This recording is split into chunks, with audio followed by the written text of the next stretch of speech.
I'm a firm believer that the game of life is very much like the game of chess. If you can think 2-3 steps ahead with respect to the game of life, you're already talking yourself out of acting a fool before you even know it.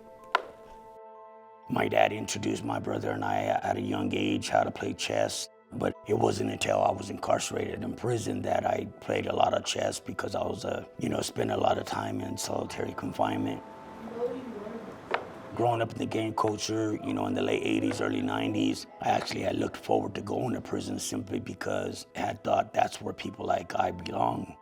I'm not an OG, but I had the privilege of growing up amongst them. I was intrigued with I'm not gonna say the lifestyle, simply because it's more of a death style as opposed to a lifestyle, because we all know the end result. The first time I was only in solitary confinement in a 6x9 cell, 24 hours a day for only 18 months. I did a lot of chess playing with individuals while I was in solitary confinement, because when you're locked down 24 hours a day, you have a lot of time to think. We used to create our own chessboards, and we would just holler our numbers and alphabets across from cell to cell. It enhances your critical way of thinking, and in doing so, I was able to shift my paradigm and actually see life from a different viewpoint. I had a conversation with this individual. I guess you could say he was a heavy hitter, to say the least. I had asked him, I said, what do we all consider prison to be? And we came to the conclusion that we all consider prison to be the school of hard knocks. And so I asked him, I said, have you ever seen a doctor, a dentist, a lawyer, a judge go to college, obtain their degree, solidify their position in the community as such, only to go back to college to obtain the same degree? Why should any of us that graduate from the school of hard knocks? When I get out, I said, I'm gonna go back to school and get my degree, and I'm gonna go back to our old stomping grounds, which is here on the east side, and start up my own nonprofit working with at-risk youth. Perfect. Peace moves right here.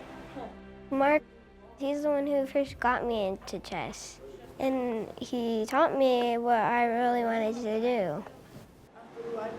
Okay. At first, I would come mainly because of the pizza, but when Mark slowly started teaching me how to get better at chess, I started getting good at it, and I started beating my opponents.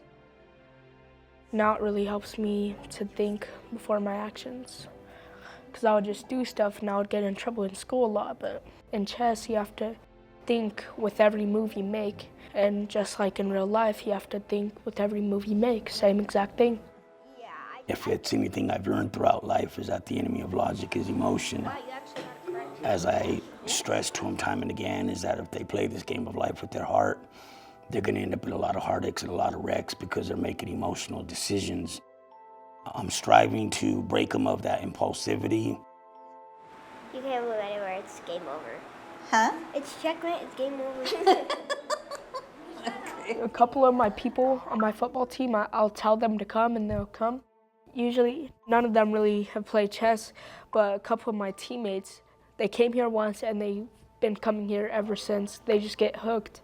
And I don't really know what's about it. It's just addicting, you know? It just really gives me a strong feeling. I feel like I'm really good at everything. Yeah. And like, I'm getting sharper every single time.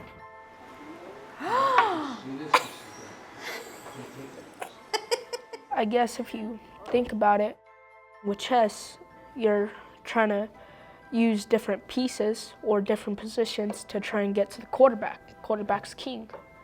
Exactly. Pretty similar. Traditional schooling teaches our youth what to think and what to believe, whereas through the School of Hard Knocks, what I'm striving to do is teach them how to think. My hope is that these youngsters can apply that same sense of logic with respect to the game of chess to the game of life.